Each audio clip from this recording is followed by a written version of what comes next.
Have you ever wondered what games you should keep or you should lose? Find out here at Purge Reviews. Have you ever wondered what games you should sell or you should use? Find out here at Purge Reviews. Find out on our top 10 list what games you cannot miss. Don't forget to subscribe to Purge Reviews.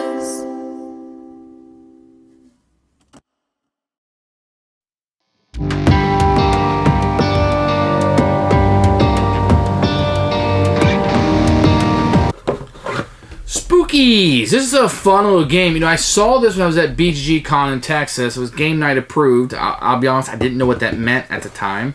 I have since been schooled on what game night is.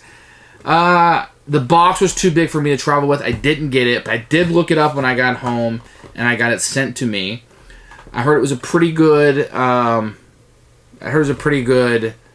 Children's game, which I'm always looking forward to. So I ended up playing this with my family. That's who I kind of set this down with. And it was a pretty fun little pressure lock. The kids had the box does say 8. My kids are 3 and 5. But my kids picked up on it pretty quickly. The 3-year-old, it was just lost. He's just rolling dice and got bored rather quickly. The 5-year-old stuck with it a little bit, but I know the nuances of the game were lost on her. So I tried to help her along. I was looking more of they were going to have fun rolling dice, which they did. And then the Spookies, they're really into Scooby-Doo now. And I don't have any Scooby-Doo games. I thought this might fill the vein for them. And I pretended.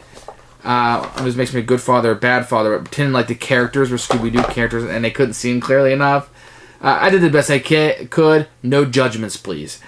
But Spookies kind of filled that haunted house Scooby-Doo vibe. And this would be kind of a cool game with the Scooby-Doo theme. I could even see myself, the dice would kind of screw it up, but adding some Scooby-Doo Lego figures to this or something would be neat. I would just need to make sure that the bases were painted to match the colors on the dice. Otherwise, the theme is fine. It's just my kids just happen to really like licensed games and like Scooby-Doo. Otherwise, it's a game where you're going to be going up, and you're going to be going up this board, and I'll show you how to play it in the flow. And you're going to be trying to get higher numbers to get to the top. This board's not going to cooperate. And you're going to be pressing your luck to go up. You're not going to control any one character. Instead, you're going to score victory points. I'll show you later. But you're going to score victory points by moving somebody up. So you're going to score more points than somebody's higher, but you need a higher dice roll to succeed to go up to the next level. Otherwise, you move down, you can possibly lose points. But the guy at the bottom will be easier to promote, but he will score you less points. So there's some pressure luck in that. And this was kind of interesting to start talking about that with my 5-year-old, expressing, do you want to pressure luck? But you could lose this night. And I found out that she's very risk averse right now. She was like, well, I don't want to lose any points, even though she was pretty far behind. My wife dominated us in this game. But losing the points was a big deal to my daughter. And that fits right in with her personality. There probably is... I don't know if we had a runaway leader problem. I was not playing with the right crowd, I suppose. But there's a lot of luck in this game. You can mitigate it by rolling more dice. So you can roll 2, 3, or 4 dice. If you roll 4, you will not score as many points. Where if you roll 2 and you succeed, you score more points. Once again, that's a pressure luck. But at the end of the day, it's what you roll is what you roll. And there's no extra ways to mitigate the dice. It's just luck. And that's okay. I think this game works that way. That's what this game is. So to criticize this game for being what it is, because there's a lot of fun in the box. Now, I've played games where it's just a luck fest, and you're like, what am I doing here? But there wasn't fun in the box. This game has the luck, but has the fun. And for a kid to compete with an adult majority of the time, that luck is going to be the mediator between them. And this game has that. That's what this game is. So this game works. It's a really fun pressure luck game with kids. And I really, really enjoyed the conversations I was having with my 5-year-old about pressing your luck. And she was learning about the risk adverse and the benefits of risking more, but there's a medium in there. And it was interesting to me to learn about her what type of person she was in that risk-adverse part of her life. So I like that my daughter is adverse to risk, that she doesn't want to be risky. That's a good trait to have in your daughter. I hope that came off as funny, because I meant it, but it can be comical too. Spookies I'm going to recommend. This is going to stay in our collection. I think I even could play this as they grow older, 12, 13, 14, 15. I think I could play this with adults and have a pretty good time just rolling some dice and pressing our luck as a filler. Although, I think this is going to go over better with children. Definitely. Spookies, definite keeper. I like this game. So, game night, you said you approved it. The Purge reviews approve it too. Let's see if they put me on the box. The rulebook comes in 2 languages. I can't tell you what the second language is because I don't speak it, but you do get English. And what's kind of fantastic is you get a scoreboard in the center. I guess you want to keep track of your scores for posterity's sake. The rulebook is pretty simple. It's got a lot of pictures. It's full color. The book is really cool looking with the artwork on it. You get full color inside. Get a list of components, which is important to me. And the game is really simple to understand. You're probably going to need maybe a good 5 minutes to read this book. I don't think kids will read this on their own and understand this. Although the game box is $8.99, so maybe an 8-year-old would be able to do it. And I have the younger ones right now. But I think an adult should sit down and show them what's going on. It's not complicated to teach, perhaps, for the children, but it may be reading comprehension of an 8-year-old. Maybe a bit much for what's going on, but they will comprehend it once they see it, perhaps. I mean, you have an 8-year-old, he may be really maybe smarter than me for all I know, and could pick it up with no problem, so be it. But I'm here to tell you generally what I think. I think an adult should teach this game, and then the kids will be able to play it on their own, fine. Spookies, rulebook was great. No problems whatsoever. Who should buy this game? This is going to be a really fun family game. Get Spookies. It's great. Families don't mind a little luck. You want to chuck some dice. I was able to play with my 3-year-old. Obviously, I had to guide him and make decisions for him, but he had fun rolling the dice. That's really fun. This is a fun little spooky-themed game, but nothing in it's spooky. Like, it's just... Spooky's the perfect word, because it's not scary, it's not horror, it's not gore. It's just spooky. Little bats and stuff. And there's no cards in it, so really the house with a little ghost on it and stuff. I guess if you take a close look at it, it's really spooky, but everything has that cartoon look to it, so it's fine.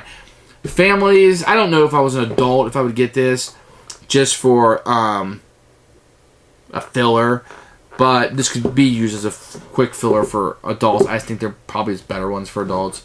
But it could definitely work. If you bought this and you wanted to utilize it for both, I think that you could get it to work quite easily. But this is a fun, spooky, scary, horror-themed game that you don't see a whole lot for children. If your kids like Scooby-Doo at all, they'll like this. It's that kind of... Scooby-Doo's probably scarier than this, to be honest. But a fun game, and I highly recommend this one. I really enjoyed it. I'm going to keep this one. And if children games, this is probably one I'll keep longer. That probably makes sense because the age says $8.99. So, of course, I'm starting my kids out a little bit too young on this. They're a little bit too young for this game. But, Hava keeps churning them out and keeps out churning good games. So, Spookies will be a keeper for us. I have a surprising game for you in this part of our house, and the game is called Spookies. Look, he's scared, and that's mad, that's a spider. That's why it's spooky, because of that and that and that and that. It's moving. There's the character, if you can see it. There. This is what the board pieces looks like. So let's get started and open Spookies. Well, tell them if you liked it or not. And, well, I like it. We played this before. Now I want to share it with you guys. So let me get the board out. There. Here's the board. All together. It's just one big piece. Let's get it over here. Everybody can see it.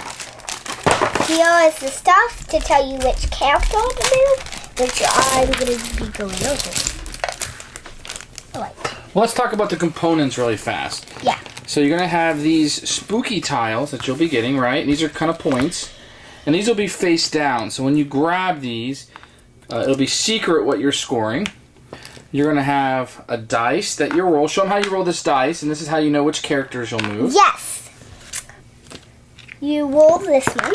And that'll tell you which character. And Let's then, show them a couple characters. This one's a lot like Scooby-Doo, right? That one's like Let Scooby-Doo. me show them. So this is the dog like Scooby-Doo. And this is like Velma. Let me show them one at a time.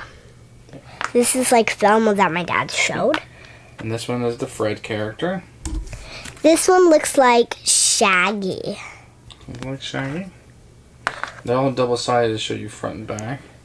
And I had no idea who this one could be. This is from the Scooby-Doo pup cartoon. Remember Red Herring? Oh yeah, that's Red Harry. Yeah, and what you do is you roll the dice. Show them how to play. So you roll the dice, and it will tell you which character. And Ooh, that's this my one first is time that I got that. Joker. So you can pick any character you want, or there'll be a character side. So you pick what character you want to do, Madeline. Show them. And you bring them up here to the gate, right? Yeah. Now what you're going to be doing is you'll see numbers, and you have to roll The 4? greater than that number. Yeah. So let me And you get to choose what you want to roll: 4, 3, or 2 dice. or right? 1. You can't roll 1. Remember, it's 4, 3, or 2. And if you're successful, if you roll 2 dice, you get 1 point. 3 dice and 4, you'll get 0. So the less dice you're going to roll, the better you're going to do. So you roll the Joker. Who are you moving? The Scooby-Doo character? The dog. So she rolled, you get to pick 2 of your dice, even though you rolled 4. So her 2 highest ones would be 4 and 5, which are larger than 5. So he would move up, and you would get to pick one of these tiles. Let's just say she picked this one. So secretly she has 3 points, and then she But could nobody keep going. knows in the game which one you got. Say that again? Nobody knows. Like, so if you get this one, you can't flip it over to show your neighbor or flip it over to show Only you know, right? Yeah, you Okay. can't show yourself until the end of the game. Okay, so then you can press your luck and keep going if you want. If you fail, then you lose all the ones you've earned this round. So if you had this, you would lose it if you fail. So you might just want to stop kind of where you're at, or you can definitely keep going. Roll. Say this time I want to roll 3 dice. My 2 highest is a 5 and a 6, 11, which is larger than 6. So he goes up. I roll 3 dice, so I would get 1. Technically, the first time she got 0 because so she would get this, and she could just stop and keep her tokens or keep going. So the values are going to get better as they move up. You get more, but the numbers are higher. So now I have to roll 2, let's say 2 dice, and I'm trying to get higher than 8. So I need at least 2 4s on it. Can be pretty tough, right? Let's try one more. Show them how to do it. Roll this dice to see what character you roll first. Okay. And let's just do this one. You like the I'm going to dolphin. do the dog. Do the dog again? Okay, how many dice can you roll? 1, 2, or 2, 3, or 4? 4. Okay, so she's looking at maybe getting 3 points. So her 2 biggest dice are 6 and 5, which is 11. She needs at least 7. She made it, and she rolled 4, so she'll get 1 spooky token. Once again, she would only know what she got. And I think they come up 1 to 5. I think that's pretty much what they are. And that's how you do it. So you're kind of pressing your luck as you go higher. Yeah. But except if you hold on to that spot and wait for the next time, you can't get those spookies away. Yeah. You can only get the ones that you got that time. Correct. And if you fail and you move back, you'll leave spooky tokens up here. And then people, if they ever get up here and successfully get it, they not only get the spooky tokens here, but look at the spooky tokens that are left on the spot. So you don't want to miss because you'll lose your points up there and have to go up there. But that's how it goes. Now, do you like this game, Madeline? Kind of. What do you like about it? Well, the first thing is you get to get bonus points and they're like board games. Yeah. And I like board games. They're fun. You can play with anyone you want, really. And honestly, I like spooky because you never can die in the game. That's fun, isn't it? What do you not like about it? I don't like that Like, let's... Sometimes you lose your points. You didn't like that, did you? let's say you did that. And then you had to go back there, but you had 3 points. Then you might get another one to go back up there, and then you have to steal all these. Yeah, and you don't like losing points in games yet, do you? Yeah. Nobody really likes that, right? So do you recommend Spooky for a family? We'll try keep on playing it to see if, like, it goes right, but if it doesn't, and, like... Then you would purge it? And I don't really like it that anymore. But so far, we kind of liked it. We had a good time, didn't we? We'll try it again, and if I don't like it, like, being like that really much anymore, then we'll pause it. Well, to everybody, thanks for watching. Thanks for watching. Bye. And wait, keeping it or purging it? Keeping it? Keeping it for a while. Oh, okay. Thanks for watching. Bye.